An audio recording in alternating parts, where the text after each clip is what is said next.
Pues buenas tardes, todos son días, ¿no? Buenos días. Estamos muy contentos de estar aquí.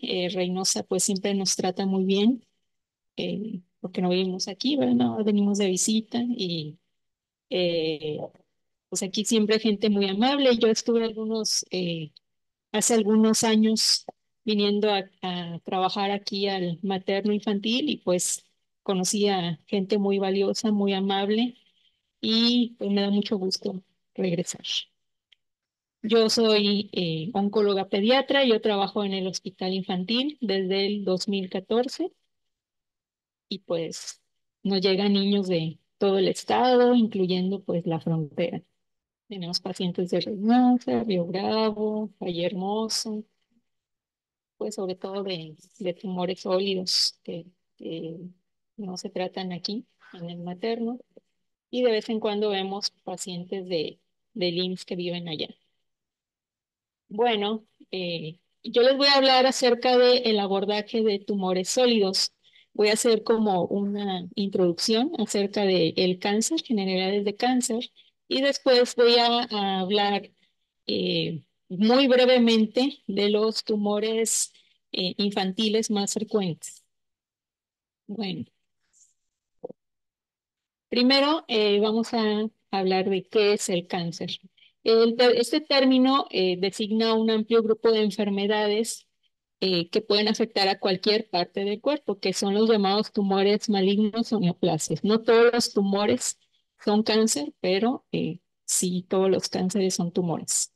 Las características de una célula de cáncer es que son células anormales a la visión del microscopio de patología, tienen una multiplicación mucho más rápida y ahorita vamos a ver por qué, y se extienden más allá de los límites normales. Son células que van infiltrando otros tejidos y la característica más importante de una célula cancerosa o de un tumor es que produce metástasis. Ningún otro tipo de tumores malignos, digo benignos o hiperplasias, displasias y todo lo que pudiera crecer en el cuerpo da metástasis, como en los tumores de cáncer o las neoplasias malignas. Y bueno, ¿por qué se llama cáncer? Este es algo así como un breviario cultural. Bueno, en el Corpus Hippocraticum se describen que había unas lesiones que eran unas úlceras crónicas que algunas veces estaban endurecidas, que se desarrollaban progresivamente y sin control expandiéndose por todos los tejidos, semejando unas patas de cangrejo. Entonces ahí, por eso tiene que ver el cangrejo con el cáncer aquí, pues esa es la asociación y se denominó con la palabra griega carquinos, que significa cangrejo, y un carquinoma, esa era la lesión que se describía. Ahí se construía después de añadir el sufijo oma, y pues eso es un tumor. Y bueno, en aquel tiempo no era necesariamente una lesión de cáncer, sino que era una lesión ulcerosa de difícil curación y pues bueno, la palabra oncología tiene que, había unas lesiones que eran como hinchazón o edema y en latín se traduce como tumor. La palabra era oncos y por eso esas lesiones eran los tumores y por eso de ahí viene la palabra oncología. Y bueno, en cuanto a los mecanismos de carcinogénesis, una célula normal tiene mecanismos para restringir la división celular, tiene como frenos, tiene cosas o mecanismos para reproducirse, pero hay quien la frena, hay quien la estimula y hay quien la frena en una célula normal. Y también tiene mecanismos de reparación de ADN para que si hay una célula que viene con una producción defectuosa, pues hay que destruirla. Hay que destruirla desde el ADN. Hay quien lo vigila. Y bueno, también hay mecanismos que controlan la acumulación de mutaciones que ocurren de manera espontánea, como la detención del ciclo celular, la reparación del ADN y la eventual destrucción de esta célula dañada mediante apoptosis. Eso es lo normal. Digo, algunas células se pueden reproducir de manera defectuosa y desde el ADN hasta la célula completa, y hay quien la vigila y la destruye. Y hay reguladores positivos y reguladores negativos. Los reguladores positivos son aquellos que van a hacer que la célula se reproduzca y de manera normal van a detener esa producción cuando ya se produjeron las células que se tenían que producir o las proteínas que se tenían que producir. Pero en el cáncer estos reguladores positivos están alterados y entonces se producen células de más. Y bueno, aquí estos reguladores cuando no están mutados se llaman protooncogenes y eso es normal. Viene un factor de crecimiento que las estimula. Un ejemplo muy común es el gen RAS, que es un gen que hace que las células se produzcan. Pero cuando como podemos ver en este dibujito, aquí hay un factor de crecimiento que las estimula y pues ya se reproducen las células. Y si este factor de crecimiento no está estimulando a la célula que se reproduzca, pues no va a haber esta división. Pero aquí, cuando está mutado, se llama oncogen. Aquí los normales se llaman protooncogenes y los mutados se llaman oncogenes. Se puede ser el mismo, pero cuando ya está mutado. Aquí vemos el gen RAS que ya está mutado y entonces se llama RAS oncogénico. Y entonces aquí podemos ver en este dibujito que hay una división celular sin un factor de crecimiento. Y es ahí que pues, ya no hubo quien la frenara. La célula se reprodujo más de lo normal y es cuando se producen estos tumores debido a este mecanismo. Y hay otro que son los reguladores negativos, que son los que bloquean la producción del ciclo celular y son conocidos como genes supresores de tumores. Uno, el más conocido es el gen P53, que es el vigilante del ADN. Él vigila que todas estas cadenas estén producidas de manera normal, pero cuando este está mutado, pues no hay quien vigile y las células empiezan a reproducir, las cadenas empiezan a reproducir defectuosas y pues ya produjeron células defectuosas y también de esa manera se producen los tumores. Y hablando de cáncer, pues hay distintos tipos de cáncer. Como mencionó la doctora, es poco frecuente. El 95% de todos los cánceres son de adultos y solo el 5% son de niños. Y pues dirían, ay, pues son bien poquitos, pero pues son niños, ¿no? Y aquí otra cosa muy importante es que el cáncer infantil es mucho más curable, los niños resisten mucho mejor la quimioterapia, eh, responden mejor a la quimioterapia, entonces por eso es tan importante este esfuerzo para agarrarlo a tiempo, porque pues desgraciadamente nos llegan hasta el 70% de los tumores en etapas 3 y 4. Y pues entre más avanzado llegue un tumor, es más difícil curar. Y bueno, pues según esta estadística del 2019, el, a nivel mundial de todos, adultos y niños, el cáncer infantil en la población de 5 a 14 años se colocó como la sexta causa de muerte. Y aquí en México y en todo el mundo sabemos que, bueno, en México es la primera causa de muerte por enfermedad. Entonces, hay diferencias en el comportamiento de tumores entre niños y adultos.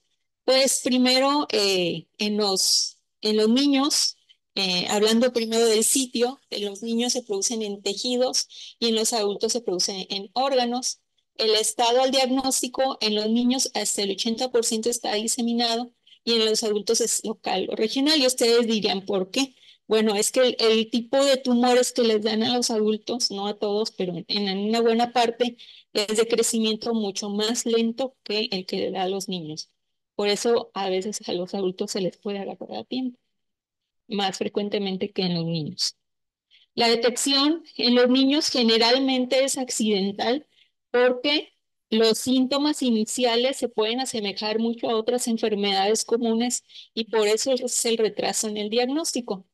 Y yo les puedo decir a ustedes que la verdad no es tan fácil detectar un cáncer. No, no es algo fácil. No es que, ay, ¿por qué no lo detectaste si era tan obvio? O sea, no, no, la verdad es que no.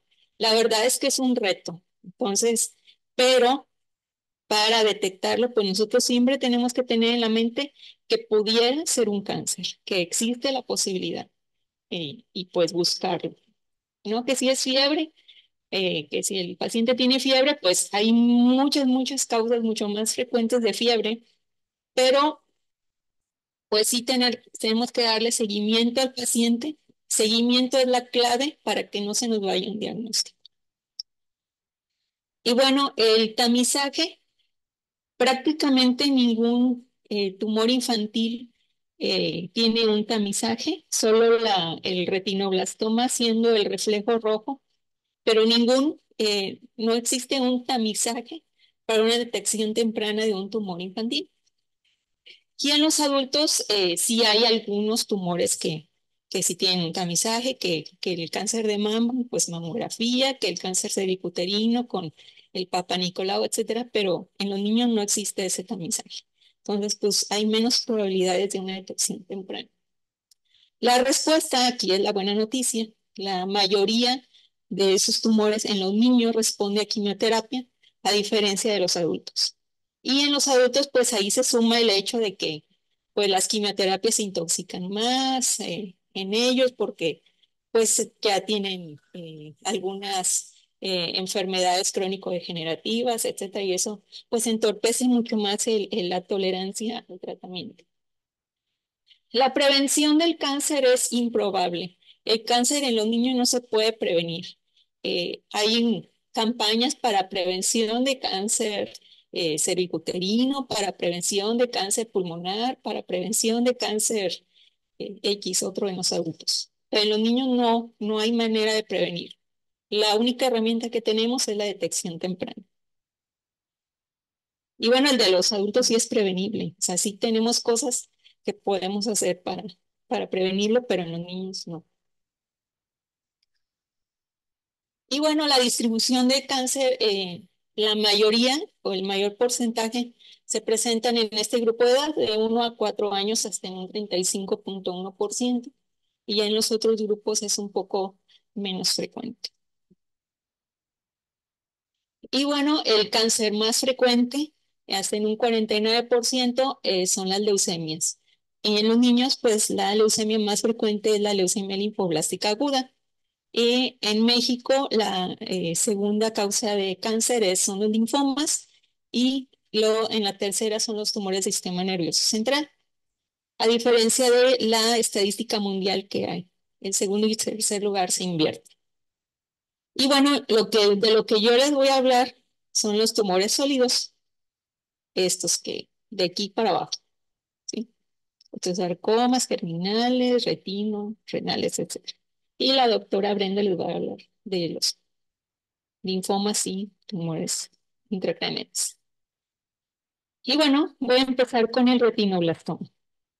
Este es un tumor exclusivo, pues casi exclusivo de los niños, en donde es más frecuente, está localizado en el sitio primario es el ojo y es más frecuente en lactantes de 2 años. Ese es el pico de incidencia, sin embargo, se puede presentar en lactantes menores de 1 año o hasta en los 4 años. Es más o menos el campo de edad en el que se puede presentar este tumor. Este se relaciona con la mutación del gen RB y se puede presentar de manera espontánea o puede ser hereditario. Entonces aquí la primera alerta es que si ustedes ven a un niño que sus papás tienen un antecedente, por eso es bien importante la historia clínica e interrogar bien los antecedentes heredofamiliares. Si alguno de los papás o familiares directos presentó un retinoblastoma, es muy probable que los hijos lo puedan presentar. Y cuando lo presentan, cuando es heredado, se presenta a edades más tempranas y hay más probabilidad de que sea bilateral. Y bueno, Si es espontáneo, se presenta en niños más grandes y es unilateral. El cuadro clínico de este tumor o con la manera en la que se puede detectar es la leucocoria, estrabismo y edema orbitario. Y bueno, ¿qué es leucocoria? Pues es una pupila blanca. ¿Y cómo se detecta? Bueno, te les voy a decir en la detección del reflejo rojo. Y bueno, una vez que hayamos detectado esta pupila blanca, pues podemos hacer otros estudios que son ultrasonido ocular, que la verdad es bien difícil que alguien lo haga, pero pues si encuentran quien lo haga, es importante, o una tomografía y enviarlo al oftalmólogo, eso es bien importante, para que pues, el oftalmólogo haga bien con una redca el estudio de la retina. Aquí en esta imagen podemos ver una diferencia entre las pupilas de los niños. Aquí vemos esta pupila blanca de la que les estoy hablando. Y bueno, aquí vemos las otras partes del cuadro clínico, edema periorbitario. Y bueno, esto ya es eh, muy evidente que este niño tiene un tumor. Lo podemos ver eh, desde ese momento hasta este momento. Y ustedes no me lo van a creer, pero hemos visto niños así o incluso que llegan así y pensando que es una infección ocular. Sí, sí los hemos visto. Entonces, aquí hay que pensar que hay que saber que ese tumor existe y hay que pensar en esta posibilidad. ¿Hacia dónde se puede ir este tumor? Bueno, hacia los tejidos circundantes del ojo, pero también se puede ir a el sistema nervioso central y a médula ósea. Ya cuando se salió de la cavidad orbitaria y se fue a esos otros sitios, pues su pronóstico es muy malo. Entonces, este es el examen del reflejo rojo que se debe de realizar rutinariamente en la consulta de pediatría. Y bueno, si ustedes no son pediatras, si son médicos generales, también se puede. Lo único que necesitan es un oftalmoscopio y un niño que se quede quieto. Entonces, está difícil. Aquí podemos ver que este es el examinador que está con un oftalmoscopio a nivel del ojo. El oftalmoscopio está a 0 dioptrías. De preferencia que el cuarto esté con la menos luz posible. Y pues se pone la distancia en la que va a estar el examinador del niño, pues pueden ser 30, 40 centímetros, pero lo importante es que la luz que emite el oftalmoscopio cubra o abarque los dos ojos del niño para que pueda ver las dos pupilas al mismo tiempo. Y bueno, pues lo que va a ver es esto. Aquí pues esas fotos se ven muy claritas, pero la verdad es que en la vida real no se ven no es tan fácil porque además hay que seguir el movimiento de la cara del niño hacia dónde se va a mover y para poder ver las dos pupilas al mismo tiempo. Pero bueno, este es el único tamizaje de tumores infantiles que existe. Entonces, pues hay que aprovechar que, que hay un método para poder detectar. Entonces, esta es la vía que vamos a seguir.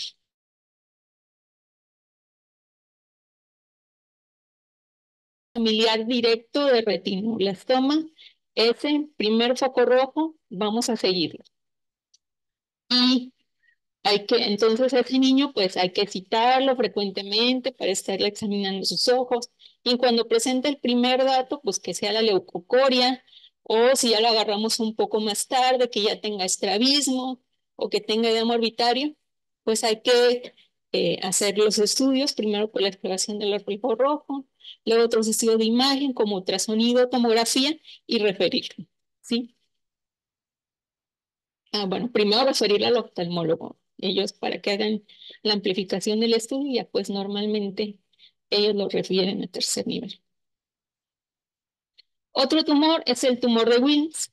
Es un tumor muy famoso porque es el tumor renal más frecuente y pues seguramente alguno de ustedes ha visto este tipo de tumores o ha sabido de algún niño que los haya presentado. El pico de incidencia de estos tumores entre los 2 y 3 años de edad y puede ser uni o bilateral. Este no tiene ninguna eh, no es heredado ni nada de eso, pero pues sí puede ser unido bilateral. Este tumor viene de una alteración o un remanente de los tejidos embrionarios y ustedes saben que cuando hay un remanente de tejido embrionario, pues hay mucha probabilidad de que haya mucha proliferación debido a la naturaleza de este tejido. Entonces, cuando hacemos un examen de patología, estas son las tres histologías que podemos ver en este tumor, el blastemal, epitelial y estromal, que son los estadios del desarrollo renal. En algún momento se quedó un tejido remanente, que se quedó su maduración detenida y pues en algún momento ese tejido despierta y forma tumores. Este tumor normalmente es asintomático y aquí eso es bien importante. No hay manera de detectar un tumor abdominal a tiempo si uno no lo palpa, si uno no da síntomas, si no expresa nada clínicamente. ¿Qué sucede? Pues siempre, o la mayoría de las veces, la mamá lo estaba bañando, lo estaba vistiendo, pero es un grupo de edad en el que todavía los papás manipulan al paciente en cuanto que lo bañan, lo visten, etcétera. Y son ellos los que lo encuentran. Y pues ya palpan una masa endurecida en el abdomen y es cuando acuden al médico. Pero cuando ya lo palpan, pues ese tumor ya está bastante grande. Entonces, solo el 40% va a presentar dolor y ese dolor va a ser porque ya está comprimiendo estructuras vecinas. La fiebre también la pueden presentar, pero es menos común. Algunos pueden presentar hipertensión y bueno, pues está difícil encontrar hipertensión a menos que hagamos un examen físico muy profundo al paciente. No todos le tomamos la presión al paciente en la consulta. Le vemos la nariz, la garganta, lo ocultamos, pero no le tomamos la presión. Y además es difícil si no tenemos el brazalete adecuado, etcétera. Pero bueno, si ya está hospitalizado, pues el 25% presenta hipertensión y el 24% presenta hematuria. Y aquí me voy a detener porque si vemos a un paciente de 5 años bueno, este es como que el grupo de edad en el que menores de 5 años, en donde vamos a encontrar ese tipo de tumores, no es normal que presente hematuria. Y si todos vemos y nos ponemos a analizar las causas de hematuria, pues eh, todas son susceptibles de realizar un ultrasonido. La mayoría de las veces, bueno, en algunas situaciones, vemos hematuria y lo primero que pensamos es una infección de vías urinarias, le doy su antibiótico y no, pues no. Yo les voy a pedir, por favor, que si vemos a un niño menor de 5 años o en ese grupo de edad que tenga hematuria, hay que hacer un ultrasonido a todos. Hematuria igual a ultrasonido. Todas las causas de hematuria que el síndrome nefrótico, nefrítico, pues hay que hacer ultrasonido. Que los tumores renales o el rabdomiocercoma, hay que hacer ultrasonido. Entonces, a todos les toca. Bueno, este tumor tiene una diseminación hematógena o linfática y a distancia puede llegar a pulmón más frecuentemente. Y aquí vemos una tomografía con un niño con metástasis pulmonares. La exploración física, pues vemos una masa renal que puede llegar hasta fosa ilíaca y pues ya está bien grande. Consistencia dura, fija planos profundos, que puede acompañarse de varicocele y vasos en pared abdominal. Bueno, esa es una masa que ya está muy grande. El diagnóstico casi siempre va a ser por imagen. Esos tumores no se les toma biopsia porque al introducir, aplicarlos o al abrirlos, etcétera, lo que vamos a hacer es diseminarlos y expandir células por el peritoneo y eso le da muy mal pronóstico al paciente. Entonces, eso no se biopsia. Y aquí le señalo otra vez, hematuria igual a ultrasonido. Entonces, pues se hace un ultrasonido. Si vemos una masa, vamos a hacer un ultrasonido y después una tomografía. El tratamiento, pues, es quimioterapia, cirugía y radioterapia. Y bueno, puede presentar efectos a largo plazo por la quimioterapia, cardíacos, pulmonares. Y un niño que, bueno, Si el tratamiento es quirúrgico, siempre se quita el riñón afectado, entonces va a ser un niño que va a quedar con un solo riñón. Entonces, si les llega a la consulta un niño que fue previamente nefrectomizado, tiene que tener un seguimiento por nefrología. Entonces, la ruta es que un paciente menor de 5 años que tenga una masa abdominal, que tenga hematuria o que tenga hipertensión, pues hay que sospechar de este tumor y hacer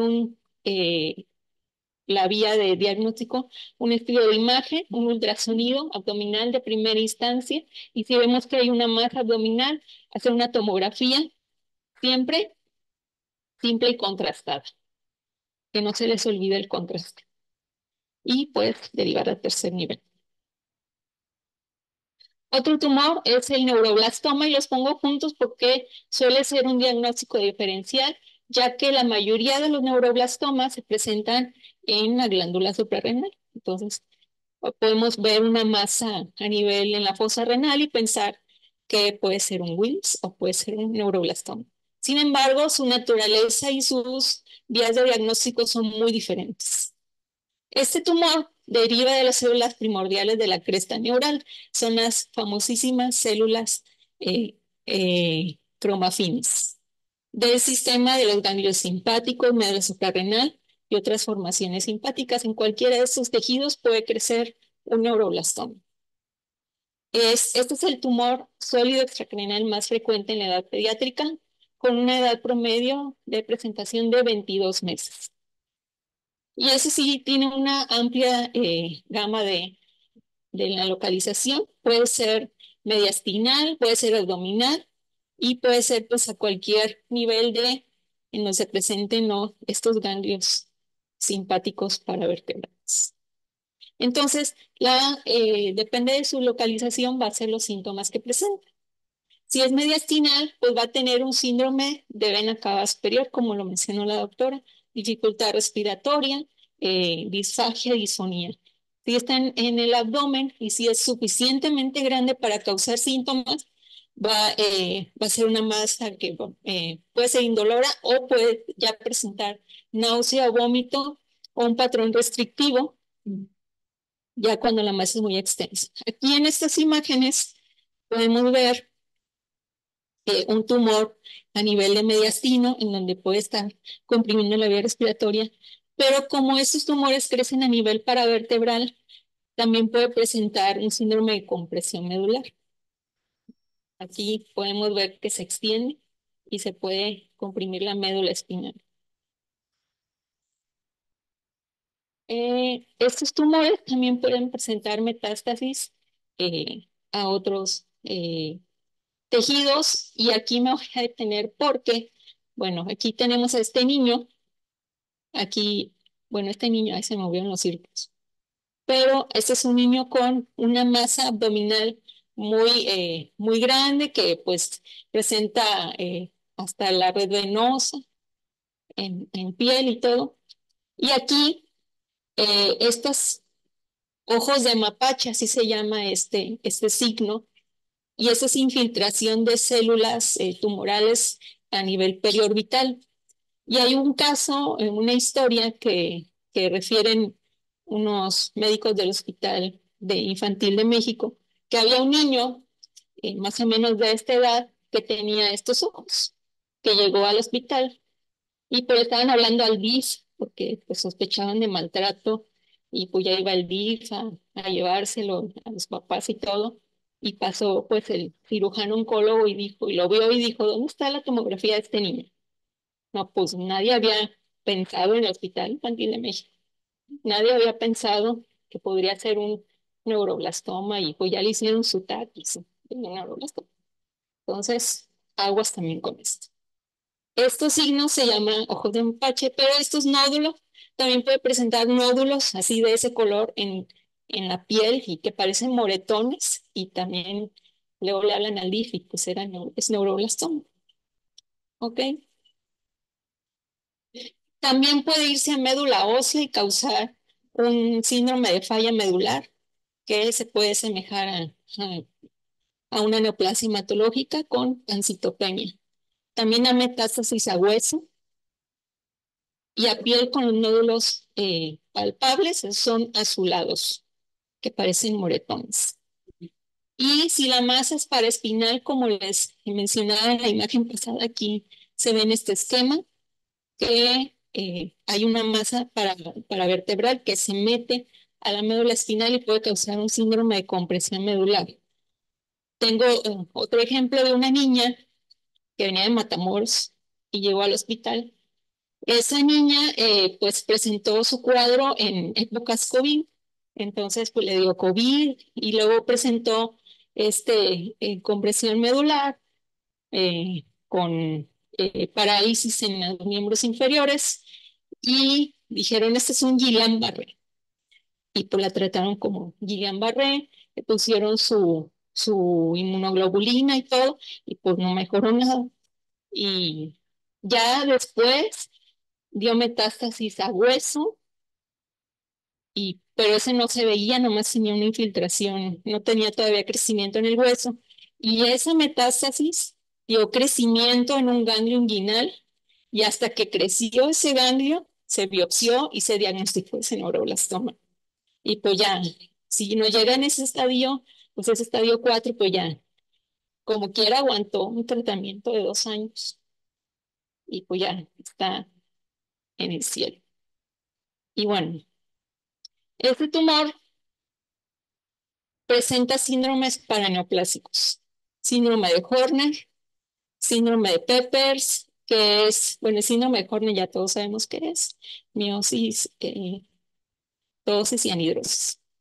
El síndrome de Pepper, este es cuando el neuroblastoma ataca o se presenta en niños lactantes muy pequeños, puede presentar una infiltración extensa a hígado y provocar un crecimiento muy importante que causa hasta dificultad respiratoria por la ocupación abdominal. El síndrome de Hutchinson, que es una diseminación extensa a hueso y causa un dolor muy importante.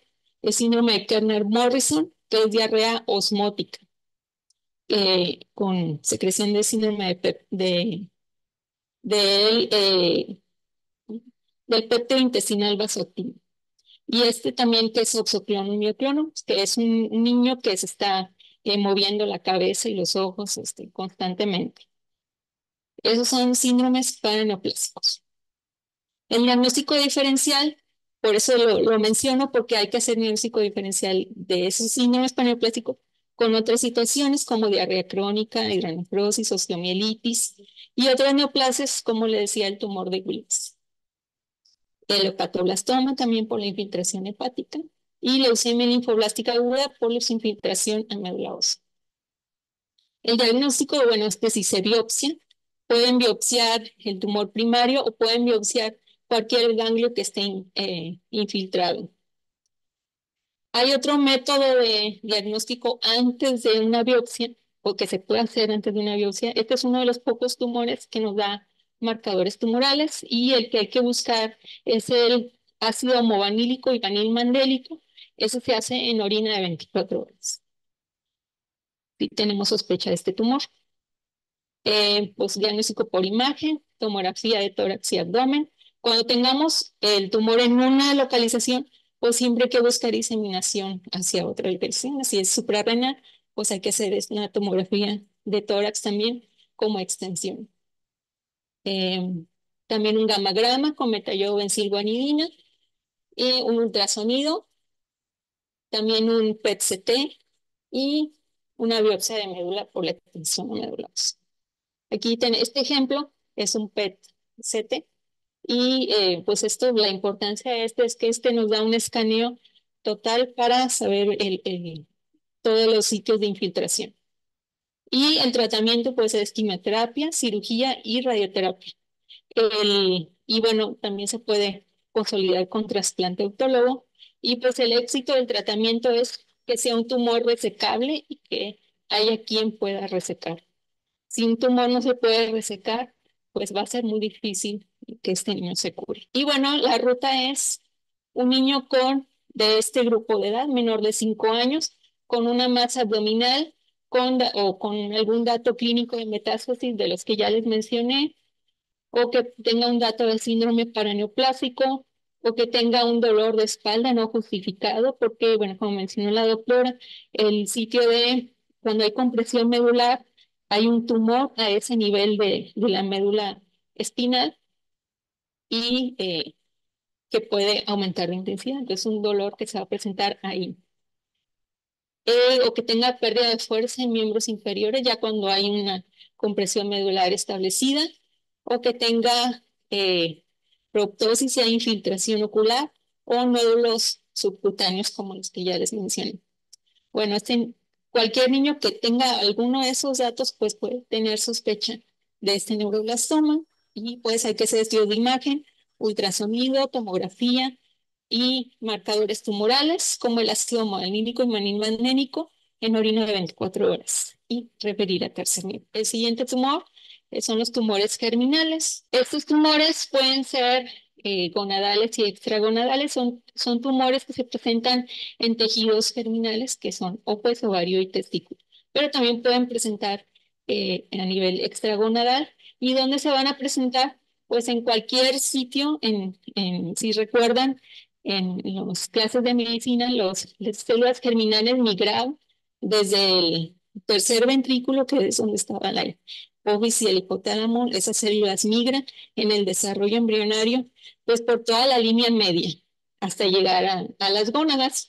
Entonces, en cualquiera de esos sitios se puede desarrollar en determinado punto de la vida, sobre todo en menores de 15 años, en un tumor germinal, ¿sí?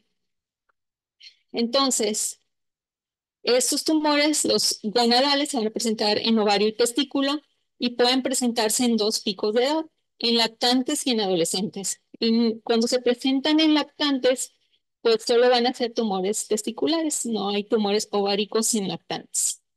Y en adolescencia pueden ser en niñas y niños. Cuando son en niñas, que son tumores ováricos, se va a presentar clínicamente como una masa abdominal puede ser dolor crónico, pues cualquier cuadro clínico pues, que se derive de la presencia de una masa abdominal.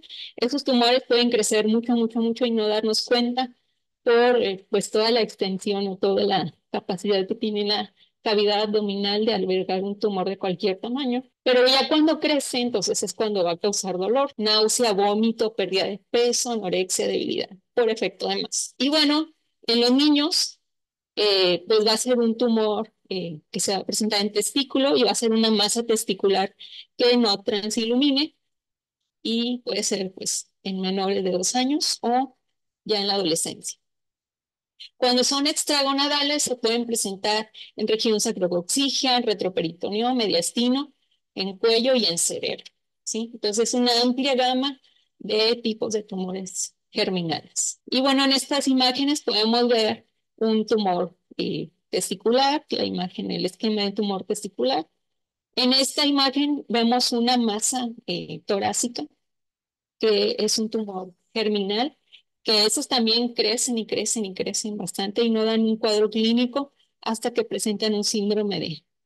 Si están en mediastino, pues sí dan un síndrome de vena cava superior, pero hay unos que crecen como más a nivel pulmonar y ya dan dificultad respiratoria cuando ya colapsaron un pulmón o que ya hay una inflamación en algún emitórax. Eso sí suelen crecer bastante. Cuando crecen en cerebro, dan un cuadro clínico muy característico. Bueno, sí, primero hipertensión endocraniana, si están obstruyendo el tercer ventrículo, y el síndrome de Parinot, uno ve un niño con unas fases con los ojos como hacia arriba y ese síndrome de Parinot es muy característico, un tumor en tercer ventrículo. Y bueno, el diagnóstico, dependiendo de la localización, es el estudio de imagen que se va a hacer. El ultrasonido pues es útil en tumores abdominales. Si es un lactante, pues se va a hacer un ultrasonido a nivel testicular o bueno, si hay un tumor testicular a cualquier edad, pues ese ultrasonido. Y bueno, si ya tenemos la sospecha, se va a hacer estudio de extensión con una tomografía simple y contrastada. Y siempre solemos hacer, pues, en donde esté el tumor, en testículo, en ovario, de donde esté, se hace una tomografía de tórax y abdomen para valorar la extensión. Y este también tiene marcadores tumorales, que es la alfa-fetoproteína y fracción beta de gonadotropina coriónica, y para los tumores, eh, bueno, si tenemos la sospecha de un tumor, pues todos tenemos a nuestro alcance estos marcadores, a lo mejor no en nuestro hospital, a lo mejor en un laboratorio particular, pero la mayoría de las ciudades lo tienen. Entonces, si tenemos sospecha, siempre es bien importante antes de operar hacer estos exámenes para saber, para darle seguimiento con estos marcadores. Para eso sirven los marcadores, para diagnóstico y para seguimiento. Y pues el tratamiento, cirugía, es lo más importante. En algunos casos, o en la mayoría de los casos, se requiere hacer al inicio y después se da quimioterapia y si es necesario radioterapia. Es muy radiosensible, aunque a veces, la mayoría de las veces no es necesario. Y bueno, pues la ruta, una masa abdominal, dependiendo del grupo de edad. Si, por ejemplo, una adolescente femenino, pues hay que sospechar de un tumor ovárico y no olviden un examen de embarazo. Eso también puede pasar. Em, si es un varón, pues una masa testicular en estos dos picos de edad que les menciono, o una masa mediastinal, o una masa en tercer ventrículo, pues puede ser este diagnóstico. Entonces aquí hay que hacer, dependiendo, pues si es en abdomen, ultrasonido, una tomografía simple y contrastada de tórax y abdomen, si tenemos como estudio de extensión o como tumor primario en cualquier nivel de la línea media, resonancia magnética si el tumor es cerebral y los marcadores tumorales, alfa-fetoproteína y gonadotropina coriónica, y lo referimos. Bueno, ahora el rabdomiosarcoma. Este es un tumor maligno de músculo estriado que puede ser de cuatro tipos, bueno, de cuatro tipos histológicos, y el más común en la infancia, en menores de 5 años, es el rabdomiocercoma embrionario, y en niños más grandes, pues es el alveolar, que es el de peor pronóstico. Los síntomas van a depender de la localización. Ese es un tumor que se puede presentar en cualquier parte del cuerpo, en cualquier tejido, pero en menores de 5 años, pues es más frecuente el embrionario, y el sitio más frecuente del embrionario, pues es a nivel genitourinario y vagina, y cuando son alveolares, pues es en extremidades o en cualquier parte de cabeza y cuello. Y este tumor da metástasis a ganglios, a hueso, pulmón y médula ósea. El diagnóstico, pues igual, estudio de imagen, tomografía, resonancia, dependiendo de dónde está.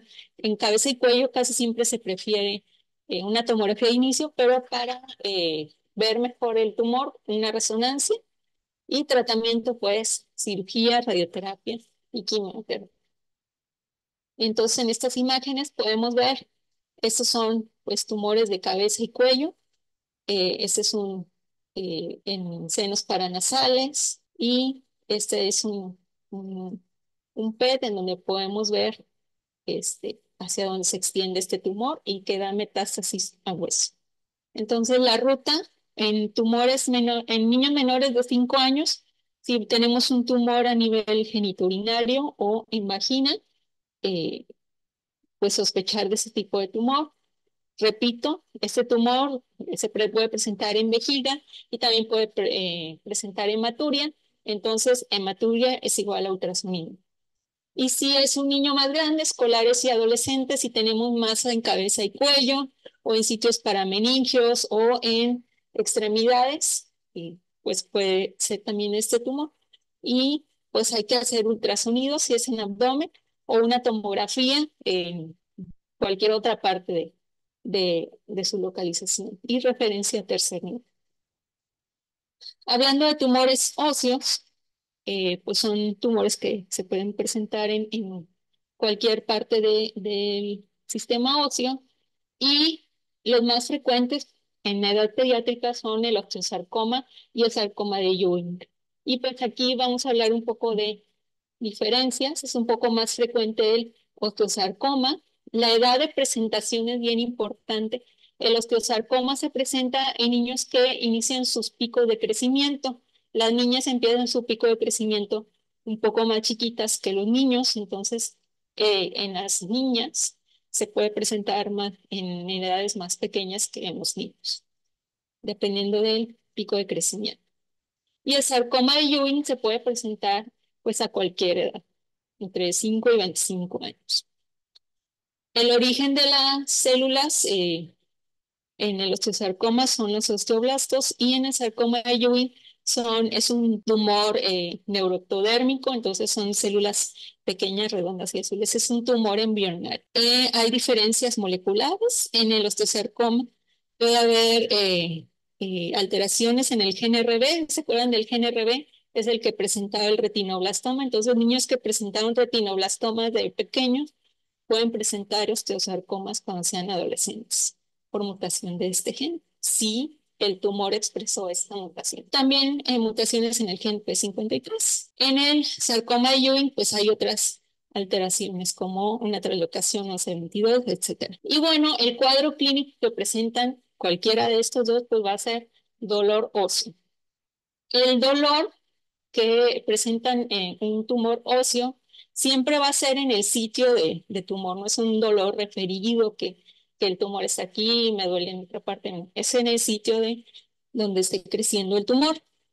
Y ese dolor puede ser progresivo hasta llegar a ser incapacitante y tan severo como para despertar durante el sueño. Sabemos que todos los niños tienen un sueño muy pesado, entonces ya para que un dolor lo despierte es porque es muy importante. Otras partes de otros datos clínicos que va a presentar, o sea, es importante saber que el tumor le va a doler hasta que irrite el periósteo o que comprima estructuras vecinas, mientras no duele.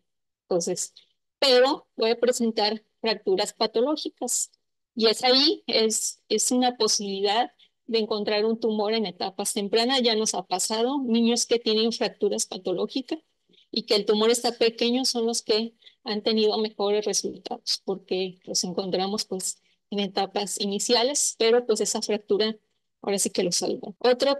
Clínicamente, otro dato, pues tumefacción, ya se ve la masa. Aquí podemos ver en esta foto una masa que pues no se ve ni roja ni inflamatoria, es una masa que pues todavía está un poco más chica, pero pues ya se ve a simple vista. Y bueno, pues puede crecer tanto que comprime más estructuras. Hablando de localización, bueno, el osteosarcoma vimos que es más frecuente en adolescentes, se va a presentar principalmente en metáfisis, en las zonas metafisiarias, porque se relaciona con el crecimiento y pues ahí están los cartílagos de crecimiento.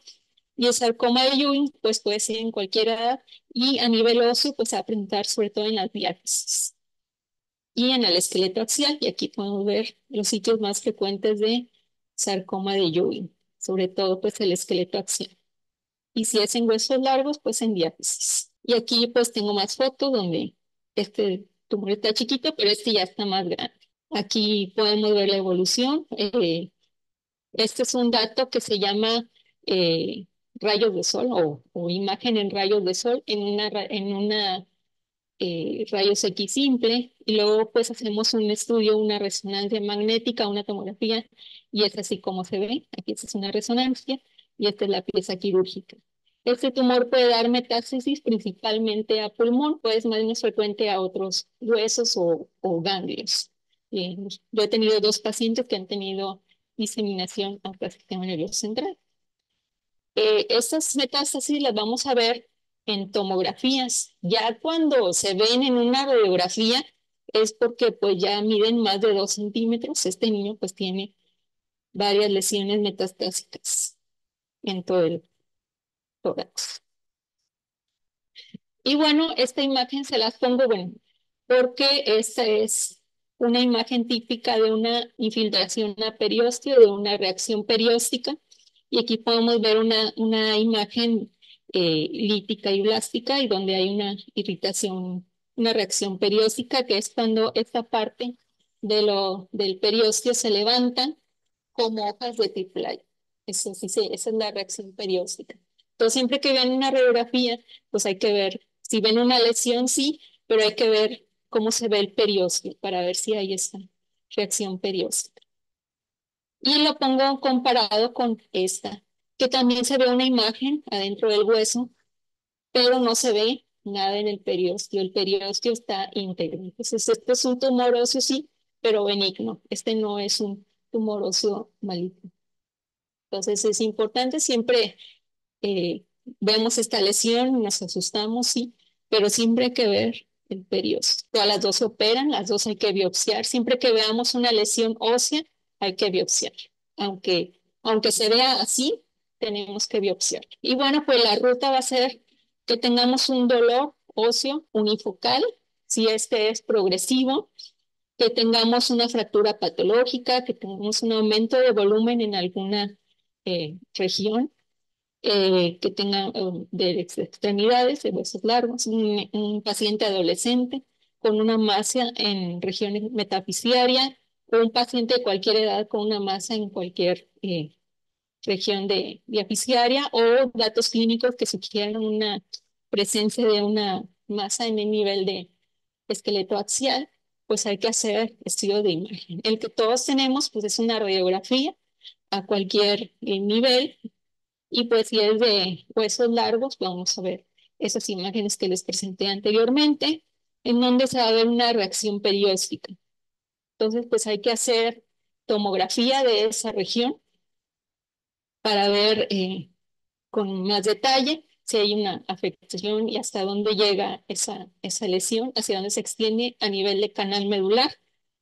Y pues si la lesión está en cualquier en extremidad o cualquier hueso, pues siempre, tanto el sarcoma de Ewing como el osteosarcoma tienden a dar metástasis pulmonares, entonces siempre tiene que ser una tomografía de tórax y pues referir al paciente. Entonces, siempre que veamos un paciente con un dolor óseo y que pues no se relacione con alguna lesión o con algún golpe o algo que no se explique, siempre hay que darle seguimiento. Como les mencionaba, el seguimiento es la clave para la detección de los tumores, y pues hay que hacer una radiografía. Una radiografía, como el vaso de agua, pues no se le niega a nadie. Y bueno, para terminar tenemos este tumor, que es el hepatoblastoma, que pues da de presentaciones entre los 6 meses y los 3 años. Ese es un tumor hepático que se presenta como una masa abdominal, tiene un predominio masculino, es una masa que puede ser indolora al principio, como todos los tumores abdominales, y va a empezar a doler cuando comprime estructuras vecinas. Otros datos clínicos, pues que tenga baja de peso, que tenga anorexia, que tenga vómito, pues por la compresión intraabdominal va a comprimir el estómago y el niño va a empezar a vomitar, a tener anorexia. Si es un niño, un lactante un poquito más grande que estaba gateando, pues empieza a cambiar su gateo, ya no quiere gatear porque empieza a tener dolor abdominal, eh, y ya no quiere caminar, si es que ya está en edad de caminar, o si lo hacía, pues ya no lo quiere hacer por el dolor y el peso de la masa. También va a tener osteopenia, que le va a causar fracturas patológicas, y ese tumor da metástasis pulmonares. En este esquema que se llama estadificación por pretext, esto lo pongo para que ustedes vean en las regiones en las que se puede expandir este tumor. En cualquiera de las, se divide en 4 regiones y se puede presentar en una o en dos, juntas o separadas, o en tres también juntas o separadas, o en las 4 regiones. Y esto va a hacer que este tumor sea operable o no. Y bueno, pues el estudio de imagen en el ultrasonido es donde vamos a ver estas zonas de este ultrasonido abdominal, y también como da metástasis pulmonares, pues hay que hacer una tomografía eh, de tórax. Este tumor también tiene un marcador tumoral, que es la alfa-fetoproteína, pero cuidado, porque la alfa-fetoproteína está alta durante todo el primer año de vida, y entonces hay que ver unas tablas en donde, dependiendo de la edad, es el nivel de la alfa-fetoproteína. Y pues este tumor también se le toma biopsia, y el tratamiento pues es cirugía y quimioterapia. Entonces, la ruta es un niño de entre 6 meses y 3 años que tenga una masa abdominal, que tenga este cuadro clínico de pérdida de peso, defecto de masa, anorexia, vómito y que tenga pues esta fatiga al caminar, agateo. Hay que hacer un ultrasonido si tenemos una masa dependiente de hígado, pues sospechar en el hepatoblastoma, hacer este marcador, la alfa-fetoproteína y una tomografía y pues referir a tercer nivel. Y bueno, este es un niño con un hepatoblastoma que pues fue congénito, pues lo diagnosticamos a los 2 meses de edad y que estaba así, pues no subía de peso, porque además hizo una alergia a las proteínas de la leche y bueno, se las vio bastante complicado. Se le dimos su quimioterapia, sí redujo la masa, pero pues batallamos para que subiera de peso y sobre todo para que lo operaran. Se operó 2 veces, se complicó, hizo un bilioma, se chocó y todo, pero terminó su tratamiento. Aquí el éxito fue que se pudo operar y se pudo resecar el tumor completamente. Y bueno, aquí ya lo tenemos, primero aquí en versión guapo, ya cachetón, ya caminando, hablando, haciendo travesuras. Y aquí está haciendo un berrinche porque lo bajaron de su carrito de monedas, estaba ahí llorando. Y pues ese es nuestro objetivo, que los niños hagan cosas que para cualquier niño sea ordinario, para ellos pues es algo extraordinario. Entonces, nosotros queremos ver a los niños haciendo su berrinche, jugando, caminando, eso es lo que nuestro objetivo.